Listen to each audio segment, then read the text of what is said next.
Bienvenue à tous et à toutes. C'est moi, Janie Degré-Pelletier, doctorante en neuropsychologie, qui ai la chance de vous présenter la toute première série du nouveau balado sur le spectre. Pour la première série, Conversation avec une personne autiste, vous pourrez découvrir 4 épisodes dans lesquels divers sujets sont abordés, tels la parentalité, le diagnostic, les relations amoureuses et les intérêts et passions.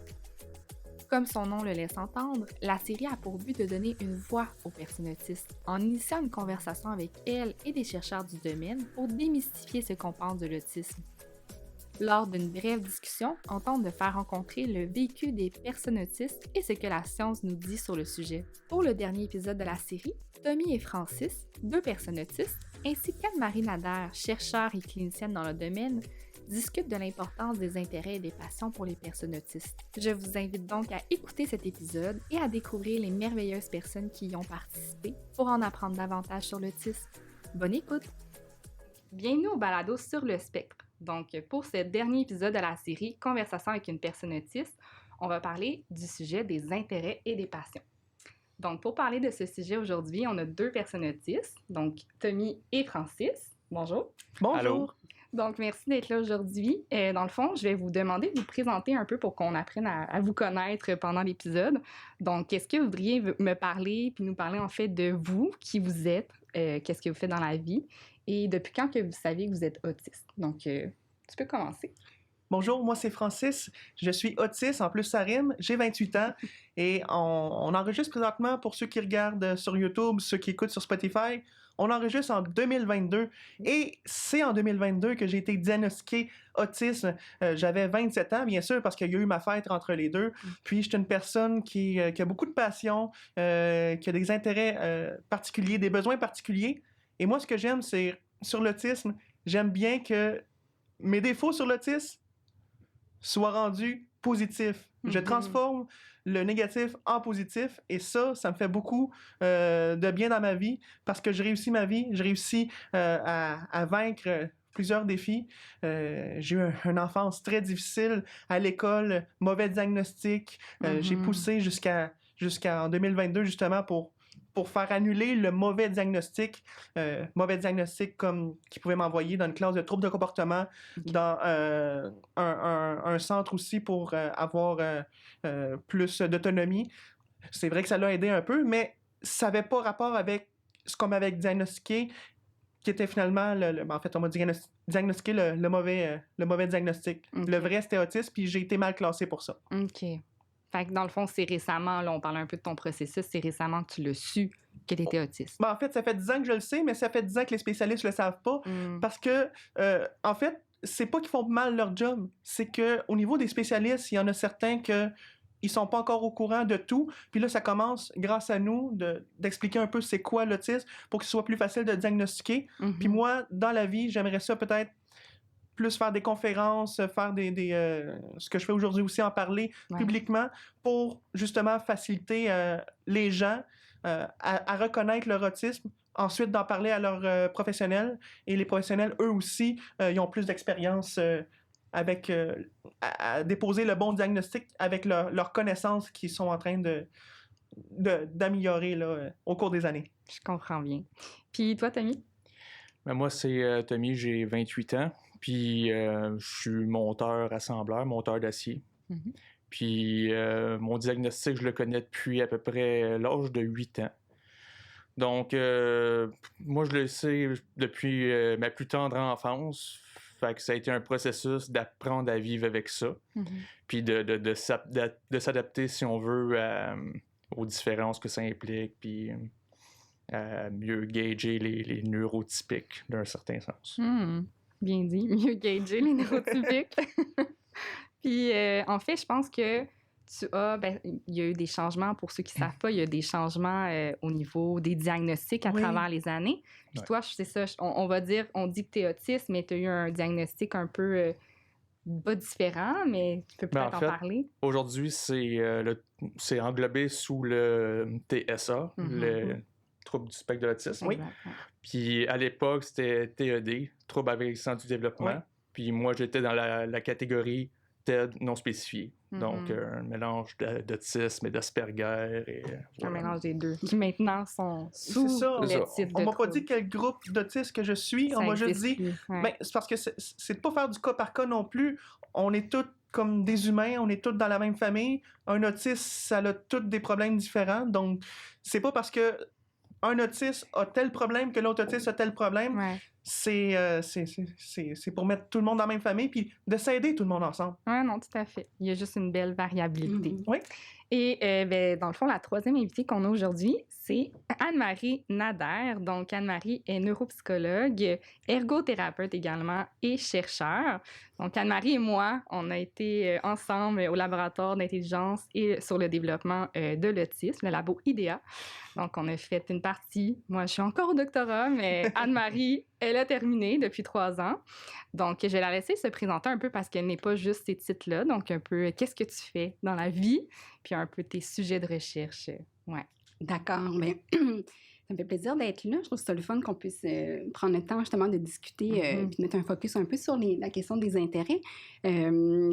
Moi, dans le fond, je suis ergothérapeute au départ. Ça a été ma première formation. Puis j'ai travaillé assez tôt là, dans ma carrière avec les personnes autistes. Puis j'avais beaucoup de plaisir à le faire. Puis rapidement, quand même, je suis devenue bien intéressée sur l'aspect de la cognition des personnes autistes. Donc, tout ce qui touchait le traitement d'informations, les particularités qu'on retrouvait là, dans le profil cognitif. Donc, j'ai décidé d'aller faire ma formation en neuropsychologie. Donc, je suis neuropsychologue aussi. Puis, dans mon parcours clinique, j'ai été plus impliquée dans l'évaluation. On en parlait tantôt, justement, donc de travailler en équipe interdisciplinaire pour essayer de mieux comprendre les besoins, dans le fond, des enfants. J'étais beaucoup en enfance, puis avec des adolescents, donc qui nous étaient référés. Tranquillement aussi avec les jeunes adultes aussi, qui des fois se percevaient certaines différences, essayaient de mieux se comprendre aussi. Et tranquillement, dans ma carrière, j'avais envie de contribuer au développement des connaissances pour faire bouger les choses, essayer de développer, en tout cas d'améliorer les pratiques pour soutenir le bien-être des personnes autistes. Donc là, je suis allée plus vers la recherche. Puis maintenant, dans le fond, je suis professeure là, au département d'ergothérapie à l'Université du Québec à Trois-Rivières. Puis je m'intéresse beaucoup à ce qu'on puisse développer, dans le fond, des environnements qui sont mieux adaptés aux besoins des personnes autistes. Donc, c'est un peu le focus là, de mes travaux. Super intéressant. Donc, parfait. Donc, en fait, on va déjà plonger dans le sujet de l'épisode aujourd'hui. Donc, comme vous le savez, mais peut-être que les gens qui nous écoutent ne le savent pas, les critères diagnostiques du trouble du spectre de l'autisme, en fait, il y a 2 domaines de critères. Donc, il y a le domaine plus de difficulté au niveau de la communication sociale, puis il y a le deuxième domaine qui est plus au niveau des comportements, des intérêts restreints et répétitifs et stéréotypés, qu'on dit. Donc, je les mets des guillemets pour tous ces qualitatifs d'intérêt. Donc, c'est ça, dans le fond, il y a vraiment un domaine qui est propre à ça. Et c'est pour ça qu'on voulait aborder le sujet aujourd'hui, parce qu'il y a quand même, je pense, un petit peu de controverse autour des intérêts. Des fois, c'est vu positivement, des fois négativement. Donc, on veut l'aborder aujourd'hui, puis voir un peu l'impact des intérêts dans vos vies. Donc, pour commencer, j'aimerais savoir, en fait, à tour de rôle, je vais commencer par Tommy, vu qu'on a commencé par Francis tantôt. Donc, j'aimerais savoir quels sont vos intérêts, vos passions. Donc, est-ce que tu en as juste un, plusieurs? Ben, dans mon cas, ça m'a pris quand même assez de temps à savoir qu'est-ce que j'aimais vraiment dans la vie. Je me rappelle juste quand j'étais au secondaire, ma conseillère en orientation me posait cette question-là pour définir ma carrière, puis j'étais comme, j'aime quoi, moi, dans la vie? Je le sais pas. Fait avec le temps, je me suis rendu compte que j'aimais beaucoup l'activité physique, même si j'ai jamais été un talentueux sportif. J'aime surtout voyager. Ça a été une passion que mes parents m'ont inculquée assez jeune dans ma vie.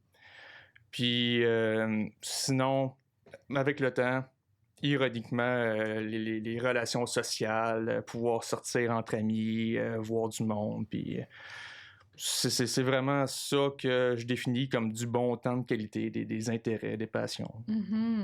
Fait que c'est ça, un intérêt pour toi, c'est plus qu'est-ce qui t'amène du bonheur. Exactement, c'est ce qui m'amène exactement à passer du bon temps.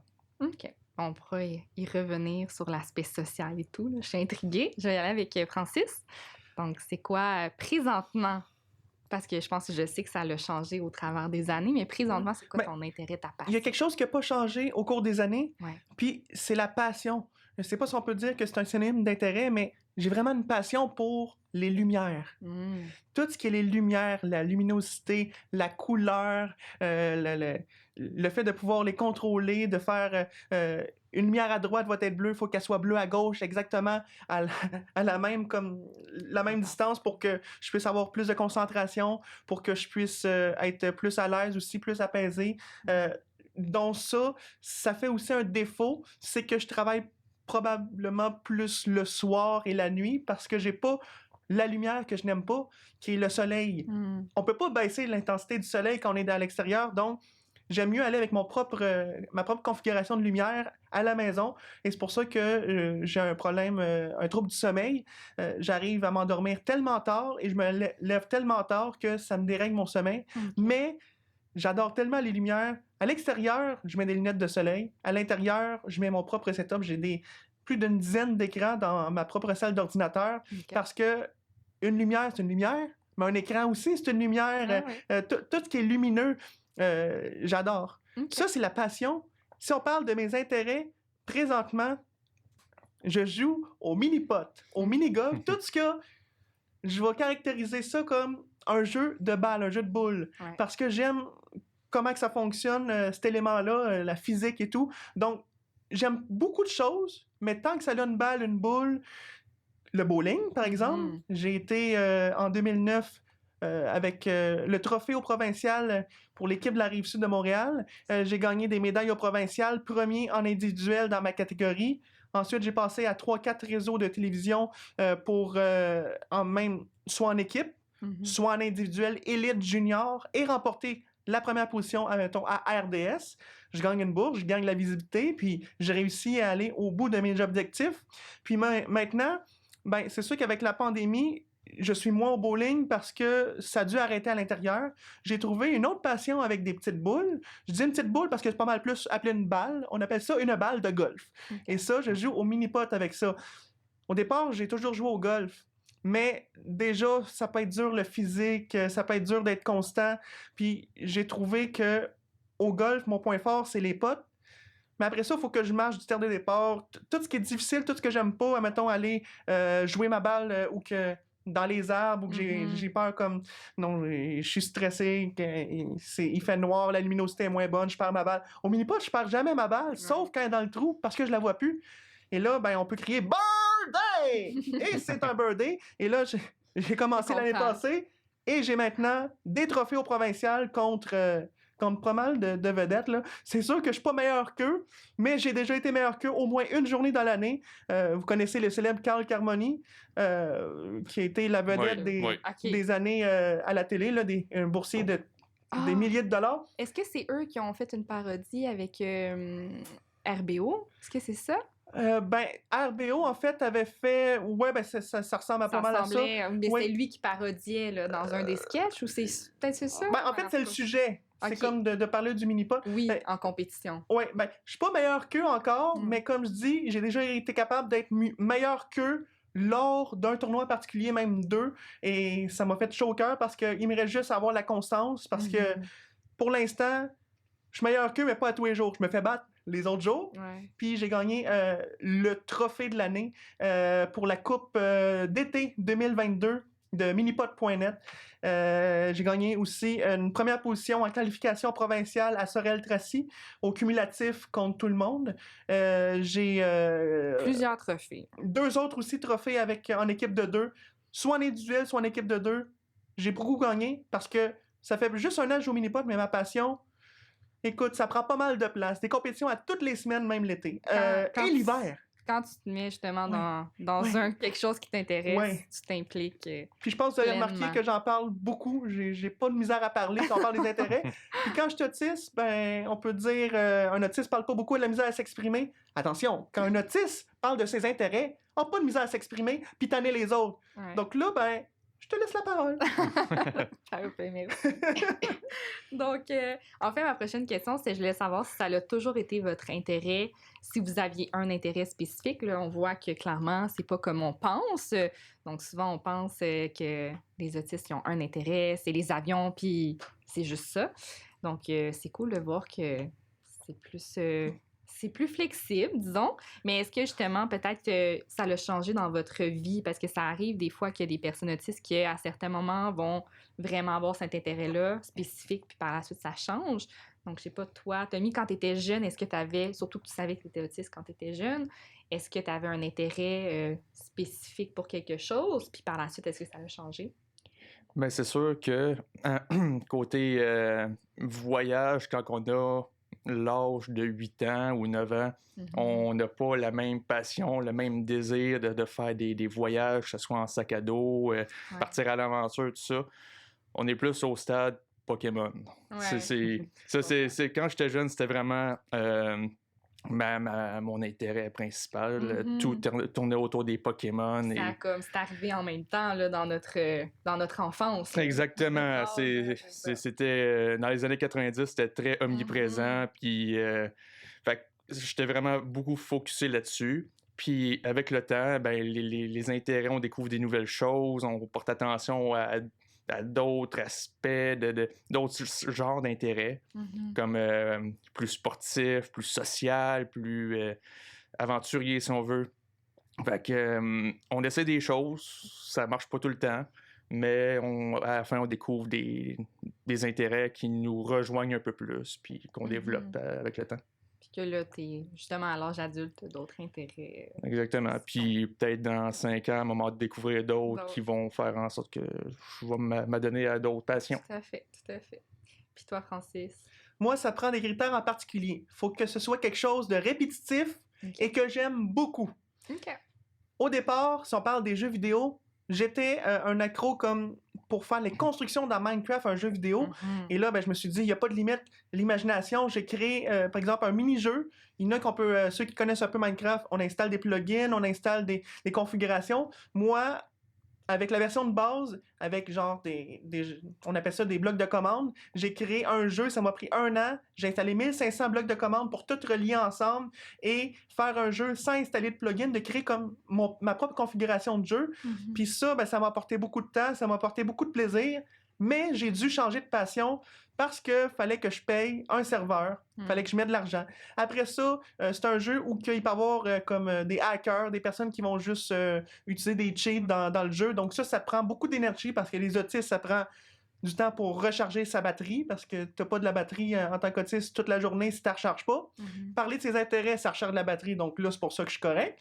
Mais dans ce temps-là, j'ai été obligé de changer pour un jeu vidéo répétitif.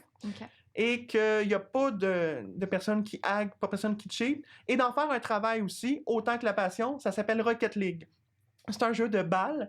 Tu envoies ça dans les buts avec des voitures. Il n'y a pas d'arrêt de jeu, sauf quand il y a un but. Il n'y a pas de pénalité. C'est vraiment...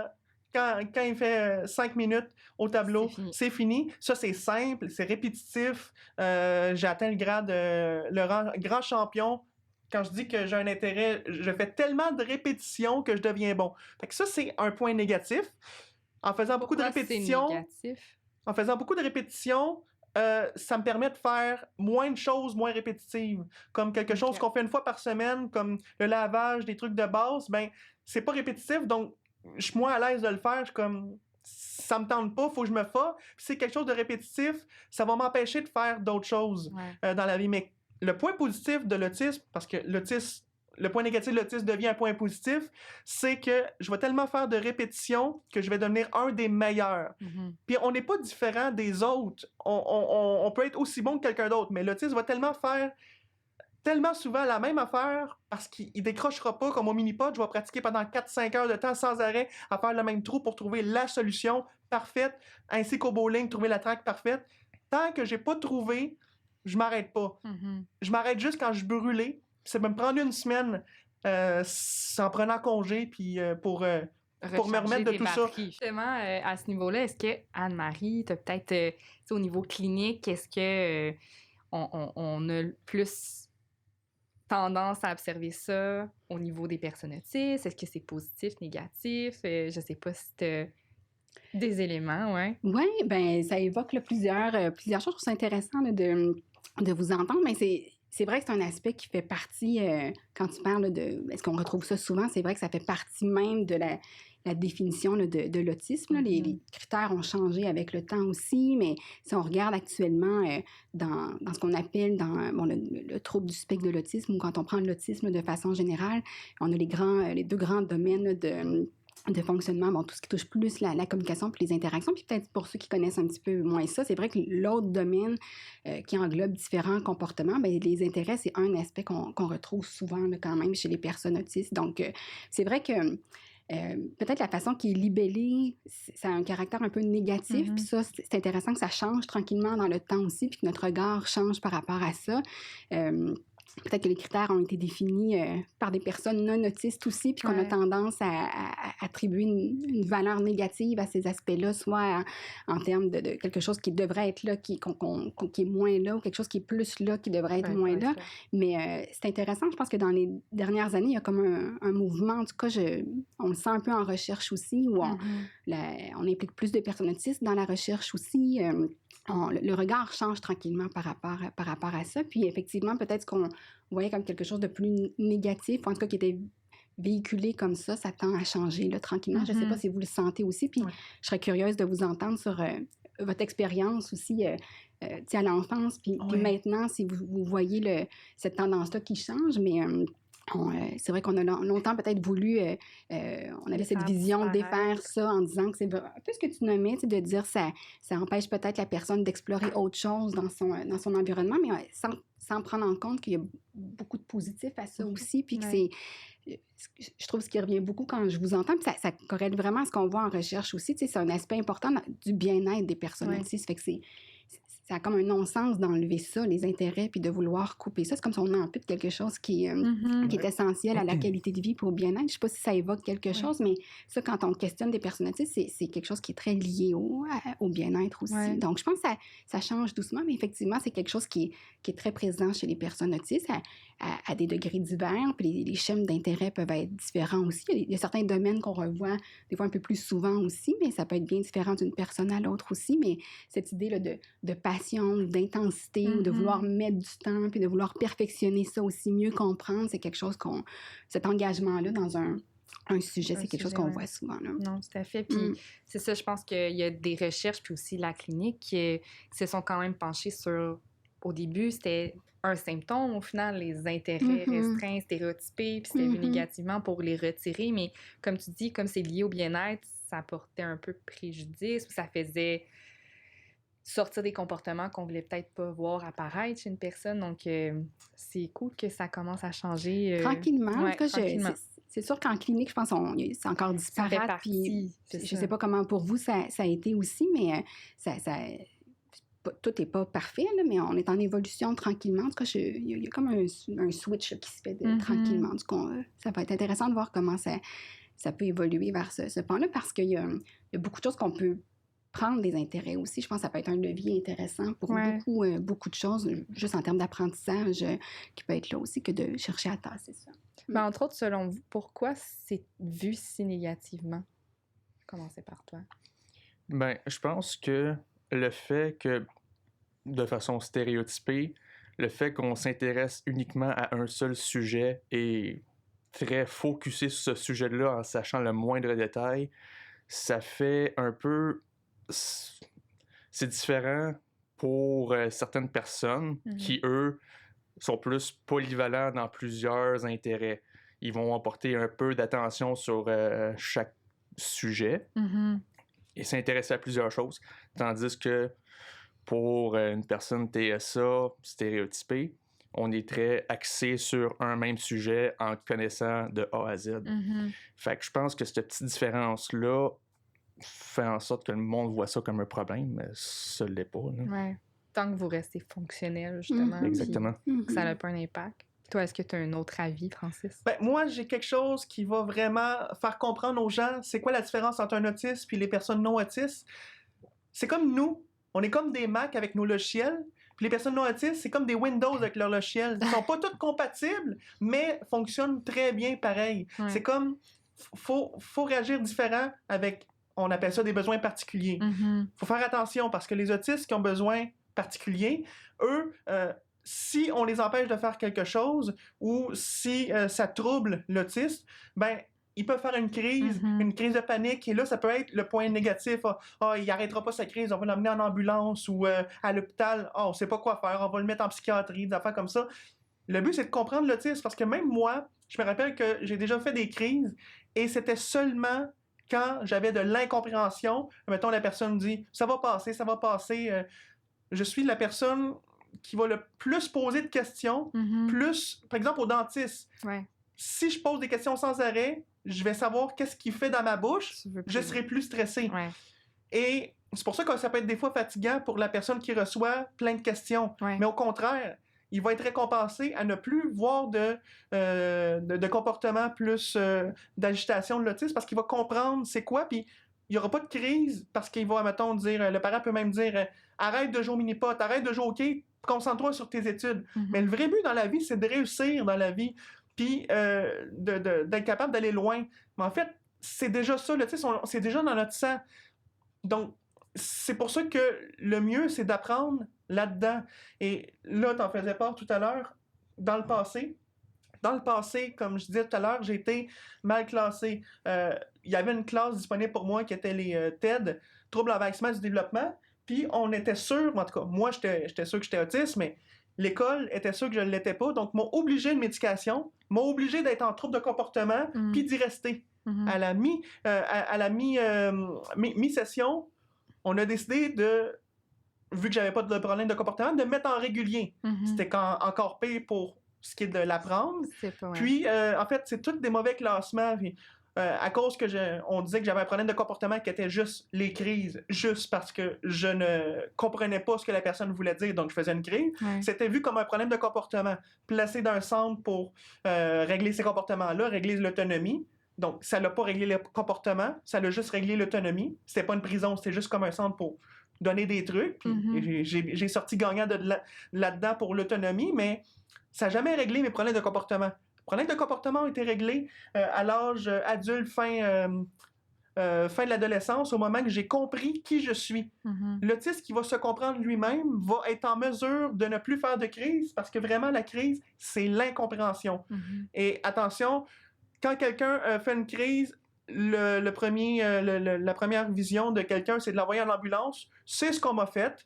Puis, c'est là que commence, on fait quoi avec lui? On m'a attaché, on m'a été en salle d'isolement jusqu'à temps que j'arrête ma crise. Qu'est-ce que vous pensez que ça fait? Ça fait juste empirer. Puis finalement, on m'a augmenté comme ma médication, tout le kit, puis le soutien et tout. Et on m'a même dit, si tu prends pas ta médication, tu vas pas à l'école. Puis la médication, c'était pire, parce que c'était pas réellement ça que j'avais comme problème. On voyait ça comme un problème de comportement. Donc, ça, c'est mon évolution de enfance à adulte. C'est le but, c'était vraiment que je me comprenne moi-même pour que tout soit réglé, et me comprendre aussi pour, si je fais beaucoup de mini-pods, beaucoup de bowling, ça va être bon pour moi. Je vais moins faire les tâches que les autres font. Le ménage, les tâches habituelles, mais je vais aider les autres sur ce qu'eux, ils savent pas. Puis, mes passions sont aussi mon travail. Quand je dis Rocket League, qui est une de mes passions en jeu vidéo, je suis le descripteur, analyste pour ça, arbitre de tournoi, et c'est moi qui va sur scène, qui va animer et tout. Puis ça, c'est un travail aussi. Fait c'est positif d'être vraiment là-dedans. Ça devient un travail et non juste un loisir. Ouais, tu l'utilises comme force. Oui, c'est ça. Ouais. C'est ça que ça prend pour tout le monde. Il faut juste que chacun sache c'est quoi ses loisirs, sache c'est quoi ces incompréhensions qui causent des crises. Ça, je pense que j'aime ça faire l'opposition entre vous deux, là, parce que ça, on sait pas trop ce que tu fais, où tu es dans la vie. Tu te dis ce que tu faisais dans la vie là, comme métier, mais de ton niveau, Tommy, est-ce que c'est au même niveau, justement, ton intérêt qui est aussi présent dans ta vie? Toi, est-ce que justement tu as une maison? Tu sais, voir un peu, il y a différents types d'autisme. Ah oui, il y en a plein. Ouais. Donc, peut-être parler un petit peu plus de toi. Je sais que ça sort un peu de l'intérêt, mais j'aime ça comme peut-être montrer les deux profils. Ben, dans le fond, un peu comme Francis, des fois, j'étais très axé sur ma passion, puis très rigide aussi à certains niveaux. Puis, tranquillement, pas vite, avec l'âge et le temps, de juste m'assouplir, puis d'accepter un peu le changement. Ouais. Mettons, encore là, dans les stéréotypes qu'on peut avoir avec l'autisme, si on dit que le souper est à 6 heures, serre-les pas à 6h15, serre-les pas à 6h moins quart, c'est 6 heures. Et dans mon enfance, les crises que ça a pu occasionner pour moi, c'était incroyable. Ouais. De la même façon que, aussi banal qu'une toast, coupe-la dans le bon sens et non pas dans le mauvais sens, sinon je la mangerai pas et oui, je vais faire une autre crise de colère. Fait qu'avec l'âge et je pense que le fait que j'ai aussi été à l'école avec un groupe de réguliers, ça m'a permis de m'assouplir lentement mais sûrement. Puis mais aujourd'hui, c'est sûr que le monde me dit à chaque fois que je peux comme m'identifier comme un autiste, les personnes me disent ben non, t'es pas autiste. Ouais. Ben oui, je suis autiste. T'as juste appris à... C'est ça, j'ai un peu appris à vivre selon les normes des neurotypiques, disons-le comme ça, parce que oui, il y en a des normes. Si moindrement on fait un geste un peu plus autiste, ben oui, on se fait regarder différemment, puis on se fait juger, intimider. Mon parcours scolaire, primaire, secondaire, ça a été... C'était loin d'être du gâteau, là, socialement. Académiquement, ça allait très bien. Mais c'est ça. Puis, éventuellement, dans la vie, j'ai appris à savoir ce que je voulais vraiment. Même si j'étais très bon à l'école, tout ça, j'aurais pu faire des études supérieures, peu importe. C'est pas ça que je voulais.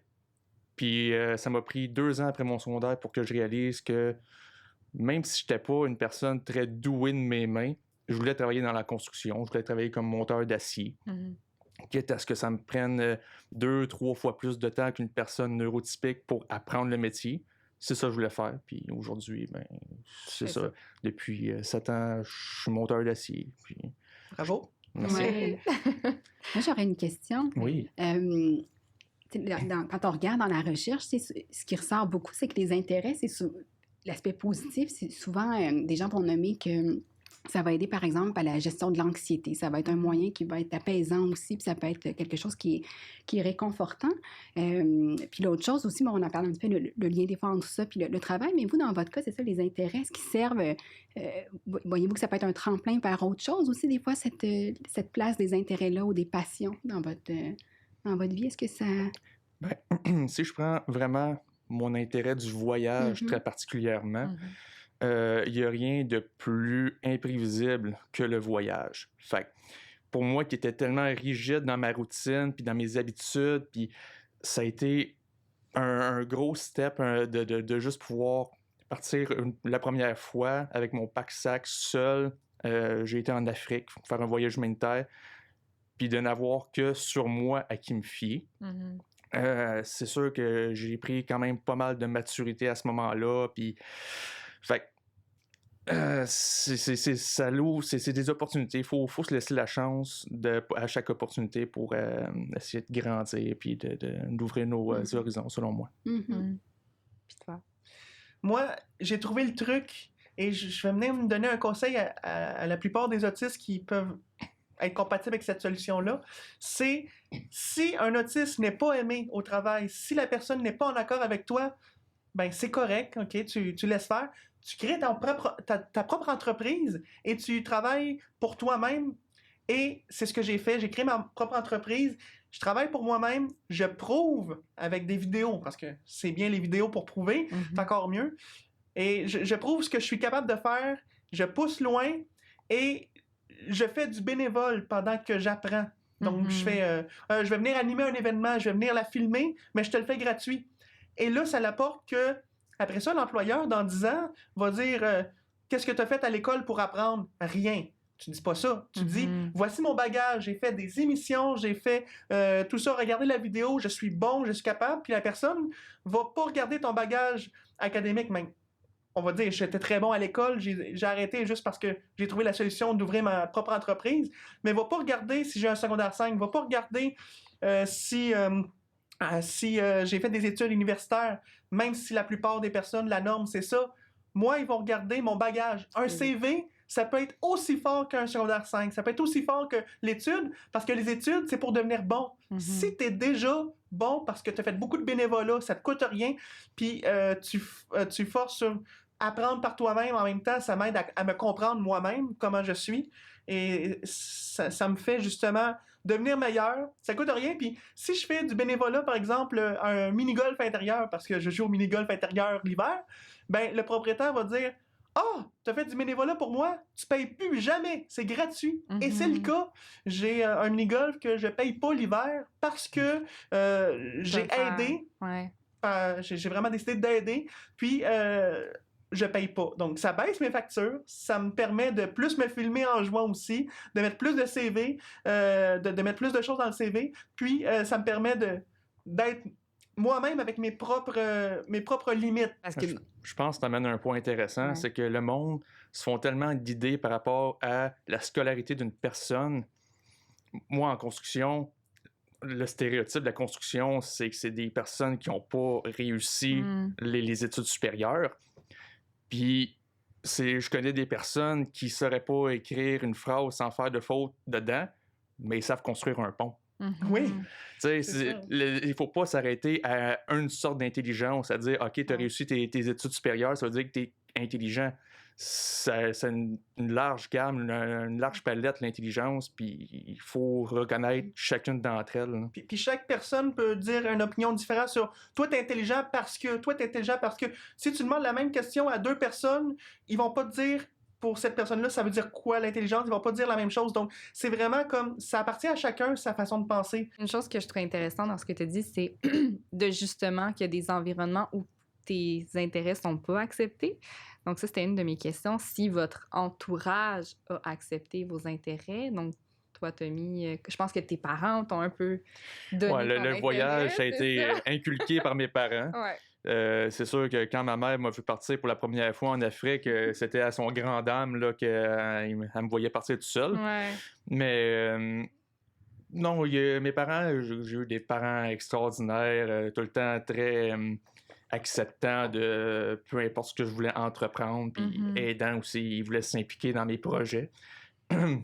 Mais je pense que c'est vraiment ça, la base pour tout le monde, c'est d'accepter les intérêts, les différences de chacun. Ouais.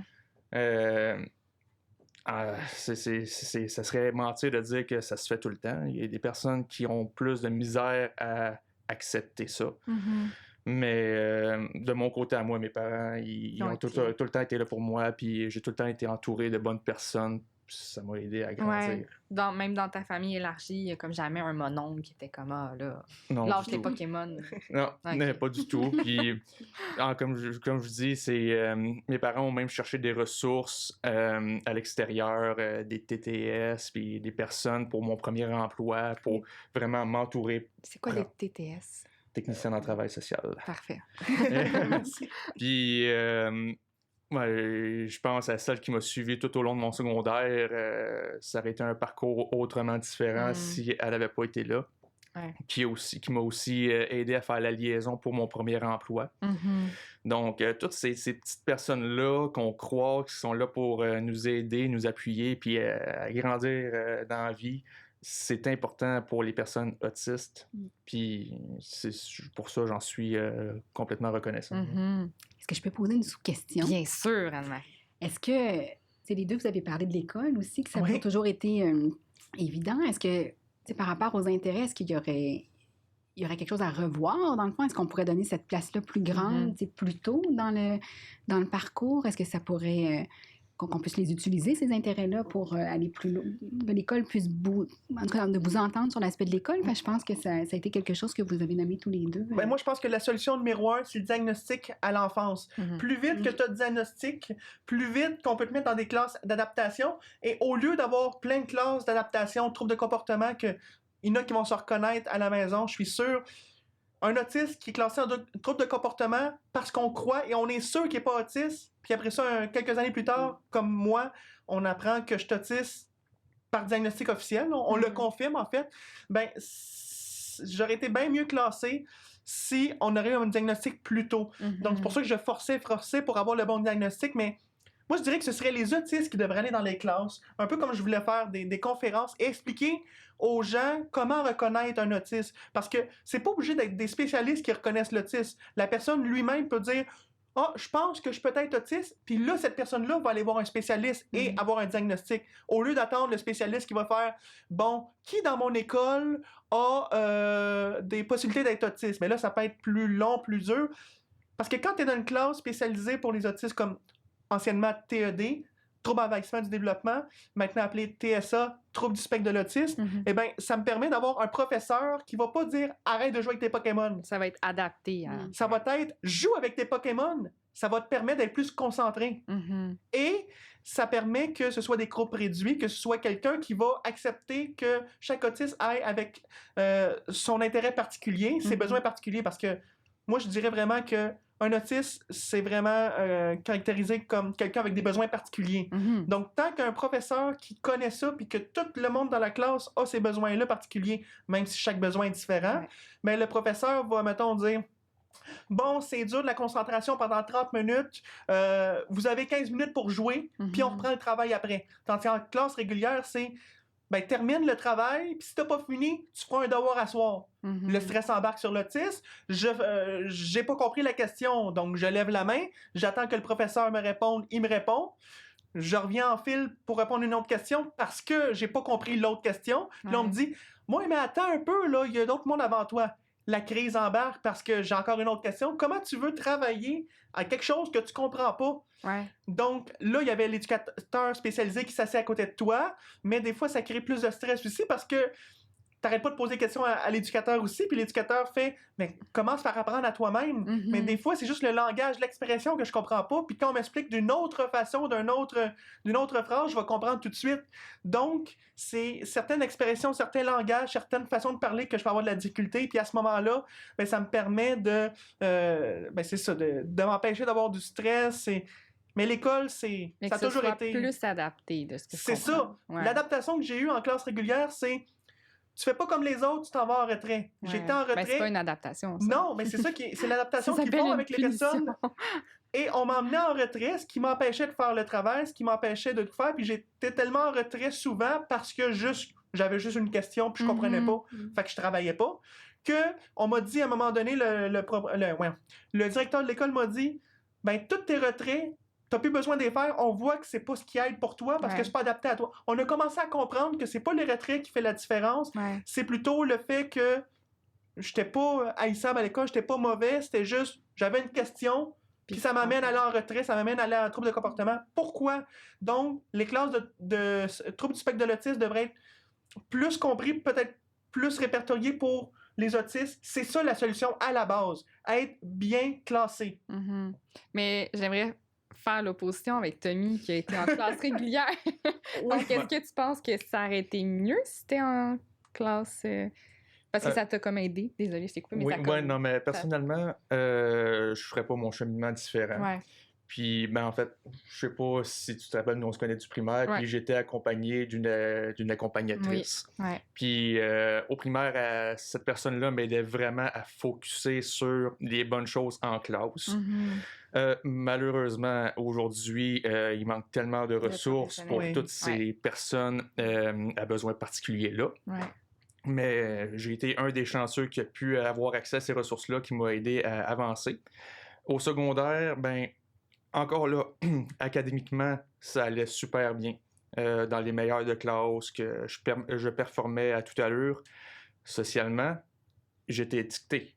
J'avais l'étiquette d'autiste et le monde, ben, il se faisait un malin plaisir à me le faire savoir et à me classifier et à me mettre à part. Donc, toutes les belles années du secondaire qu'on peut s'imaginer dans un idéal, ben ça n'a pas été mon cas. Mais je me suis repris éventuellement avec les années plus tard. Après le secondaire. Au final, quand on est dedans, ça a l'air long et ça peut être pénible quand ça se passe pas bien, mais c'est 5 ans dans notre vie. Mais exactement. C'est quand même fou, pareil, comme je vais parler de « je te connaissais » justement, donc tu l'as dit, puis c'est quand même fou l'évolution, tu sais, puis qu'au secondaire, tu sais, je sais pas, tu devais pas l'avoir, dans le sens, c'est pas les gens qui devaient le dire, tu sais, ça devait quand même plus paraître que tu étais autiste. Moi, je me souviens là, quand même qu'on savait que Ben, je l'ai tout le t'étais temps autiste. affirmé Ouais. pour justement qu'on essaie de me comprendre dans ma différence. Puis je dis pour comme système de mon avis à moi, mais on s'entend que c'est mes parents qui voulaient que ça se T'enseignais sache ça, c'est ça. pour que le monde soit plus compréhensif à mon égard et tout Ouais. ça. Ça n'a pas toujours fonctionné. Ouais. Mais dans la transition entre le primaire et le secondaire, pour moi, au primaire, j'étais vraiment une personne plus turbulente, très chaotique. J'aimais ça brasser les choses. En changeant du primaire au secondaire, j'ai aussi déménagé, j'ai changé de ville.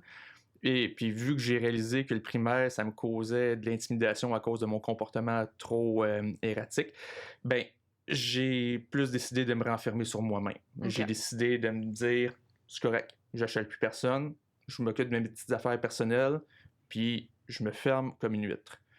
Ça a donné le même résultat. J'étais une personne beaucoup trop asociale, beaucoup trop fermée, très sec. Donc, les personnes, les autres élèves ont aussi pris un plaisir à me taper sur la tête, puis à me faire savoir que je n'étais pas comme les autres. Fait que, Puis, justement, en faisant un rebond avec la question d'Anne-Marie, est-ce que tu verrais une façon, tu ne changerais pas ton parcours, mais est-ce que tu verrais une façon d'intégrer davantage les intérêts? Parce que toi, tu sais, quand même, les voyages, tu me disais que ça t'avait aidé socialement aussi beaucoup. Fait qu'est-ce qu'il y aurait une façon d'intégrer davantage les intérêts pour faire des apprentissages, puis... Mais j'aimerais ça dire oui, mais c'est tellement particulier. Il faut que les autres personnes autour d'une personne autiste puissent accepter son intérêt. Moi, l'aspect voyage, c'est parce que je me ramasse dans un autre pays, tout seul au milieu de nulle part, et j'ai pas le choix de socialiser, de sortir de ma zone de confort pour m'adapter à mon nouveau milieu. Quand tu es au secondaire, tu es au primaire, tu n'as pas cette nécessité-là. Tu t'en vas dans ton cours de mathématiques, tu fais ton 1h15 d'apprentissage, tu repars, tu t'en vas à un autre cours, tu t'en vas à la maison, tu fais tes études, tu recommences. Ça devient une routine. Ça ne devient pas un besoin essentiel. Fait que s'il n'y a pas la bonne volonté de ces personnes autour-là d'accepter une personne autiste, c'est très difficile pour elle de s'intégrer et de se faufiler dans la masse. Ça répond un peu à... Oui. Puis moi, ce que je peux rajouter là-dessus, c'est, je pense qu'en tant qu'autiste, ça me prend quelqu'un qui fasse les premiers pas avant moi. Je vais être aussi une personne, oui, là, je parle beaucoup, mais je suis capable de ne pas parler du tout puis d'être enfermé dans mon coin. C'est comme si on aurait deux faces de... Un moment où que... T'as deux switches, là. Oui, la switch, c'est l'autre personne qui me le fait. Comme j'avais dit tout à l'heure en entrevue ici, j'ai plus tendance à être comme l'autre personne.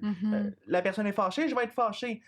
Et si l'autre personne va commencer à me parler puis être intéressée à moi, je vais commencer à lui parler puis jamais arrêter. Mais s'il y a personne qui me parle, je m'en vais dans mon coin puis je ne veux pas parler à personne.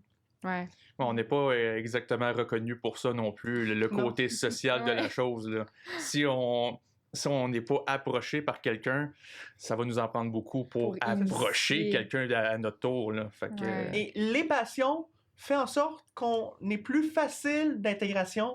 Et, comme un sujet pour justement lier puis partir une conversation. C'est ça. Par exemple, toi, si tu t'en vas en voyage dans une place que tu aimes beaucoup, ça va plus te tenter de faire du social que si tu t'en vas en voyage dans une place que tu n'aimes pas. Également à l'école. Bien classé à l'école dans une classe TSA, peut-être plus le goût de parler avec tes collègues qui te respectent et qui te connaissent qu'en régulier, que ça va juste être neutre. Personne va te parler, tu parleras avec personne. Puis que la différence n'est pas bien vue, malheureusement. Puis peut-être justement pour faire un rebond avec, oui, les leviers d'apprentissage, oui, pourquoi on ne pourrait pas mettre des intérêts davantage à l'école, mais aussi au niveau des interventions. Je ne sais pas, Anne-Marie, si tu peux faire un peu un rebond là-dessus. Donc, de quoi ça a l'air, les interventions en autisme présentement? Est-ce qu'il y en a qui utilisent les intérêts? Est-ce que... Je pense que oui, mais je pense un peu comme on a mis tantôt, on est dans une période où je pense que ça change tranquillement, parce que c'est vrai que on se ramène à il n'y a pas si longtemps, je ne sais pas si vous l'avez vécu aussi, mais dans beaucoup de programmes d'intervention, on en a parlé un peu aussi, de réduire les intérêts. On avait comme toutes sortes de préoccupations en se disant que ça avait comme des effets négatifs dans le développement. Fait qu'il y avait beaucoup de programmes d'intervention qui cherchaient justement à ce qu'on invitait les parents, par exemple, à essayer de diminuer cette place-là des intérêts, de diminuer le matériel qui pouvait être associé aux intérêts dans l'espace, par exemple, qui était fourni à l'enfant.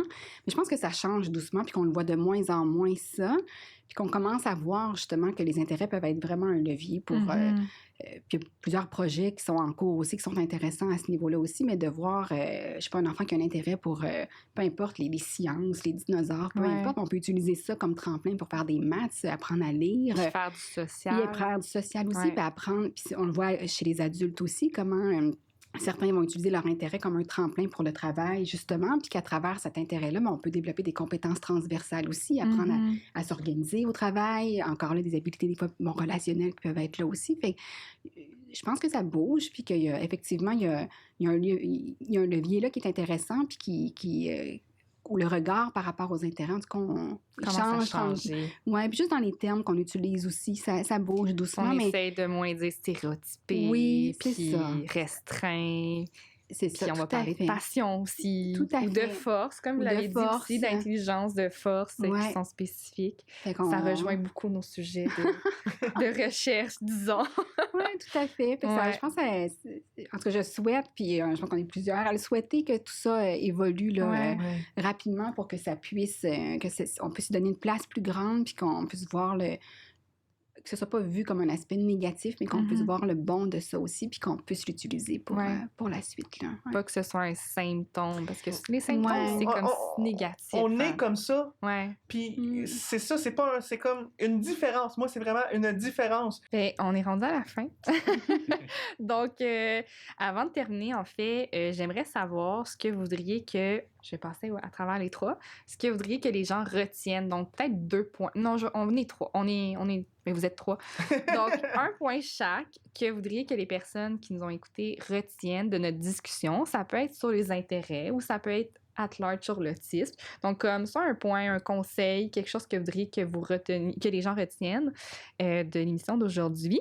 Que ce soit assez court, parce qu'on n'a pas beaucoup de temps encore. Donc, je vais commencer par toi. Ben, moi, je dirais... de pouvoir nous laisser la chance. Je pense que c'est l'essentiel. Si on restreint une personne autiste dans le cadre que nous, on veut qu'il soit, on le laissera pas comme s'exprimer adéquatement puis s'afficher en tant que personne telle qu'il veut lui. Donc, de nous laisser la chance de nous découvrir, de nous accepter, puis de pouvoir possiblement faire de grandes choses là, si on a l'opportunité. Moi, c'est vraiment le fait que chaque personne comprenne les autistes, puis que les autistes comprennent les gens, ça empêche les crises, de peut-être faire aussi que tout ce qui est diffusé à la télé et tout, ce soit marqué comme plus sensible, moins sensible, au lieu de marquer 16 ans et plus, par exemple, plus adapté avec les besoins, d'être très bien classé, plus jeune, par exemple, de dire, de faire un formulaire aux gens, puis voir si ça ressemble à une personne autiste avant de l'envoyer à un spécialiste. Donc, pas besoin de tant de spécialistes que ça pour ça. Juste demander au professeur de remplir un formulaire, puis là, le spécialiste va voir. Parce que le classement, c'est vraiment l'affaire qui va le mieux aider les gens au cheminement. Puis, avec ce classement-là, de regarder ses intérêts, de laisser faire l'autiste dans ce qu'il aime, et voir si cet autiste-là pourrait trouver de l'emploi avec ce qui a de l'intérêt. Et si la personne dit que oui, ben là, pourquoi arrêter ses intérêts? On veut qu'il trouve une job plus tard, donc on va arrêter ses intérêts? Non. On va lui dire, continue sur tes intérêts, il y a de l'emploi pour toi plus tard. On mise sur ça. Il va tellement performer en plus. Être dans son champ d'intérêt, d'expertise. Là. Vous êtes des très bons experts quand vous développez un intérêt. Et le plus gros conseil que je peux donner pour un autiste, comprendre soi-même avant de comprendre les autres, ça va être plus facile pour s'exprimer puis donner ses besoins. Tout à fait. Anne-Marie, est-ce que tu as un point? Dans le sens de ce qui est nommé, mais effectivement, j'allais dire de pouvoir, je reviens avec l'idée de changer le regard qu'on porte sur la question des intérêts, peut-être vu que c'était le centre là, du thème aujourd'hui, mais de voir comment on peut donner cette place-là et puis comment on peut permettre aux personnes autistes de pouvoir les utiliser dans la suite, dans le fond, de leur cheminement, puis de leur bien-être aussi, là, dans le fond, parce que c'est ce qu'on souhaite pour tout le monde. Là. Tout à fait. Bien, merci à vous trois. Donc, merci pour votre temps, puis d'avoir accepté de participer à l'épisode, d'avoir parlé aussi de vous. Donc, d'avoir osé justement que les gens en apprennent un peu plus sur vous. Donc, merci de l'invitation. Merci, oui. Ça fait plaisir. Donc, c'est vraiment un beau projet de faire ça. Et avant de terminer aussi, je voulais remercier les fonds de recherche du Québec. Donc, c'est les fonds de recherche qui nous aident qui nous aident avec ce projet-là au niveau financier. Donc, c'est vraiment un beau projet, puis ça nous fait faire des belles rencontres, puis ça donne une voix aux personnes autistes. Donc, c'était ce qui était central pour nous, puis je pense que ça va être vraiment ça a vraiment été un beau projet, donc j'espère que vous avez apprécié l'émission et que ceux qui vont avoir écouté vont apprécier toutes les émissions aussi. Merci pour votre bon travail. Vous avez posé les bonnes questions, puis on a été à l'aise avec vous. C'est une des approches qu'on aime, les autistes, c'est de se faire apprécier, se faire comprendre. Ouais. Est-ce qu'on a eu une crise ici? Est-ce qu'on a eu un manque d'attention? Ça fait 1 heure qu'on parle? Non. Voilà, on a la solution. Puis sinon, bien, pour terminer, vous pouvez nous suivre sur les réseaux sociaux. Donc, tout va être publié sur le Facebook du groupe de recherche en neurosciences cognitives de l'autisme de Montréal. C'est très long. Puis sinon, bien, on vous invite à vous abonner à la chaîne YouTube de Sur le spectre si ce n'est pas fait pour voir d'autres capsules. Donc, merci. Merci. Merci beaucoup.